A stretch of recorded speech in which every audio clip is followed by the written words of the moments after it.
Ndagusuhuje kandi nguhaye ikaze we dukunze kubana umunsi ku wundi, wowe ukunda gukurikira ibiganiro bikunda gutambuka aha ngaha, uri umuntu w'umugabo cyane. Uyu munsi rero tugiye kurebera hamwe bimwe mu bintu bishobora kuba biranga umusore uri mu rukundo bya nyabyo.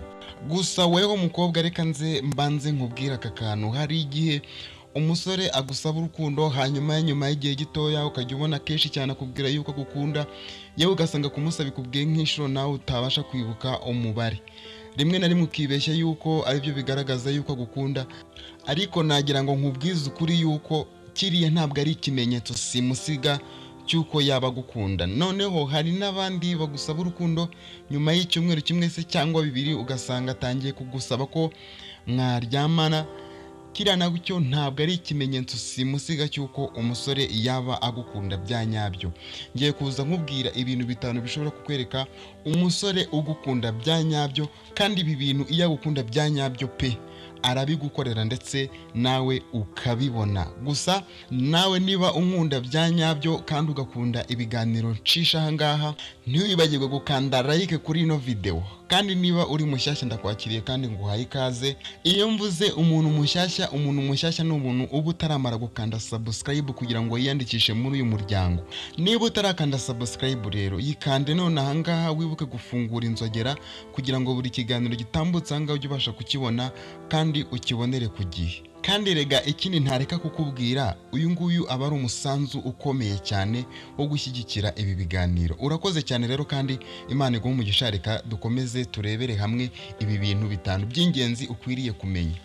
Ikintu cya mbere kizakwereka umusore uri mu rukundo rwa nyarwo, urukundo rw'intego, urukundo ruzagera kuri byinshi cyane, uyu musore aguha umwanya. Hari igihe umusore agusaba yuko mukundana, ariko kubera ko atazi intego yamuzanye ukamuheruka ubwo ngubwo, wowe ugaheruka kuba ufite nimero yiwe, ibyo byonyine akaba ari byo uheruka. Ariko iyo ari umusore ufite intego, uzi ikintu cyamuzanye, iteka ryose ntabwo agira amahoro mu gihe nta makuru yawe afite. kandi igihe cyose weho ukeneye yuko muganira aguha umwanya, ndetse niyo weho waba utabikeneye, akenshi cyane akunda kuguhamagara SMS akakubaza uko umerewe, mbese ukabona akeneye kumenya amakuru yawe ya buri kanya, kubera yuko azi ikintu cyamuzanye ndetse agukunda bya nyabyo. Uyu musore rero iyo ubonye yemeye kureka ibye by'agaciro, imirimo yararimo y'agaciro, akemera kuvuga ati reka ngira ibyo mperereza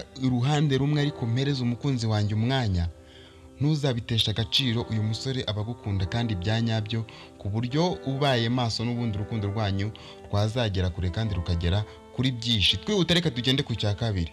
Icya kabiri, uyu musore amagambo ye n'ibikorwa bye biragendana. Ntago ari wa muntu ugusezeranya ikintu uyu munsi ngo usange ejo bundi harageze nta kintu aragikoraho.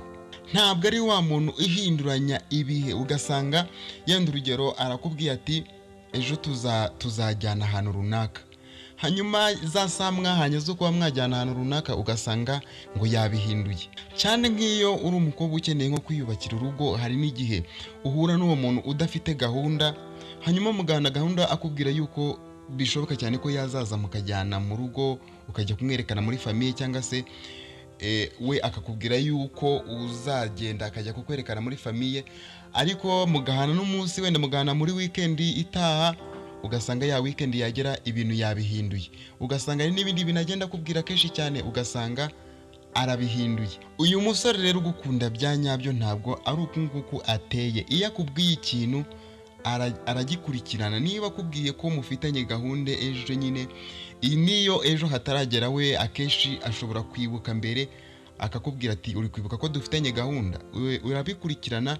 Ntabwo azanamo ibintu byo kubeshya. Bishatse kuvuga ngo igihe cye, ibyo akubwira ngo aragukunda, n'ibikorwa bye biba biri kujyana, nta na kimwe gisiga ikindi.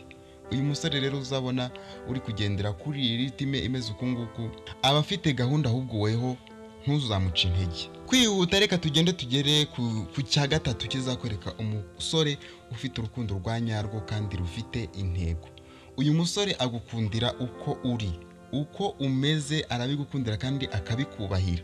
Ntabwo ari wa musore ubuzanywe no kugira ngo agire byinshi cyane ahindura muri wowe, ahubwo we araza agafata wenda se uko umeze akaza akomereza, kubera ko mbere yuko ajya kukubwira yuko agukunda buriya aba yarabanje kukwigaho, hari byinshi aba yaramaze kubona ko rero agomba kubyihanganira.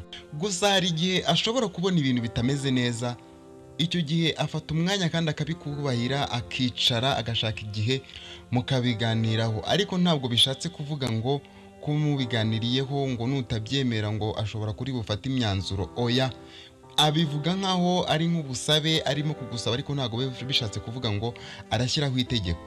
Ariko icyo nakubwira cyo, uyu musore uko waba umeze kose, mbere yuko akubwira ko agukunda, hari ibintu aba yararebye akabona byanze bikunze azabyihanganira. Niyo mpamvu rero agukundira uko uri, ubushobozi ufite.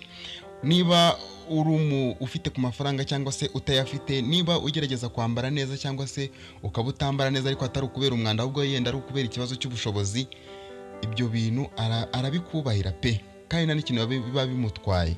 Twihuta, reka tugende tujye ku cya kane. Ikintu cya kane kizakwereka umusore uri mu rukundo bya nyabyo, ntabwo agira isoni zo kuba ari kumwe nawe ahantu hagiye hatandukanye. Hari umusore ushobora kukubwira ko agukunda bitewe n'ibintu runaka agukeneyeho. Urugero, ashobora kuba yenda ufite ku mafaranga we ntayafite, ariko akaba ashaka mu rwego kugira ngo ajye abona uko yirira kuri ayo mafaranga, cyangwa se akaba yifuza ko hari izindi nyungu runaka yagukuraho. Uwo muntu rero akenshi cyane uzasanga atifuza yuko abandi bantu bashobora kumubona ari kumwe nawe, kubera ko birashoboka cyane ko yaba yifitiye undi muntu bakundana ndetse unazwi cyane, akaba ariyo mpamvu akenshi udashobora kumubona yasohokanye nawe cyangwa se mwajyanye nk'ahantu runaka hari inshuti ziwe nyinshi cyane. Ariko uyu musore ugukunda bya nyabyo ntabwo agira isoni zo kuba ari kumwe nawe ahantu hagiye hatandukanye. Akenshi cyane anagusaba kuba mwasohokana mukagenda, akakwereka inshuti ziwe. Mbese uyu musore igihe cyose bibaye ngombwa kuba yaba ari kumwe nawe, nta soni biba bimuteye. Twihuta, twagiye ku cya gatanu, aricyo cya nyuma. Uyu musore ugukunda bya nyabyo yifuza ko urukundo rwanyu rwagera kuri byinshi, ntabwo azihutira kugusaba yuko mwaryamana igihe kitaragera cyangwa se mu gihe bitari ngombwa. Hari igihe umusore aza akakubwira yuko agukunda ariko nyirizina aricyo kintu kimugenza, ugasanga nyuma y'icyumweru kimwe se cyangwa nyuma y'iminsi itari myinshi cyane ashakishije ikintu cyatuma mugera kuri iyo ngingo. Ariko iyo ari umusore uzi icyo ashaka, ari umusore ukeneye urukundo rwa nyarwo, urukundo ruzagera kuri byinshi, urukundo ruzaramba kandi ruzamara igihe, ntabwo ibyo bintu yihutira kubikubwira, ahubwo igihe cyose muganira agerageza kukugira inama zakubaka mu bintu bigiye bitandukanye. Niba rero mu basore mujya muvugana hari umwe ubona ukwitaho muri ubu buryo, ntupfushe amahirwe yawe ubusa, kuko uyu nguyu afite gahunda nziza kandi yabageza kuri byinshi. Wakoze cyane rero twatangiranye, wowe wakurikiye ino video, ndagushimiye cyane kandi ngushishikariza kujya ukurikira amavideo atambuka ngaha buri munsi ngerageza kuzajya nguhereza bimwe mu bintu byagufasha mu bintu bigenanye n'urukundo. Urebe neza niba kanze like kuri ino video, kandi niba uri mushyashya igenzure niba amaze gukanda subscribe. Wakoze cyane, Imana ikurinde kandi iguhaze muri byose. Ndagukunda.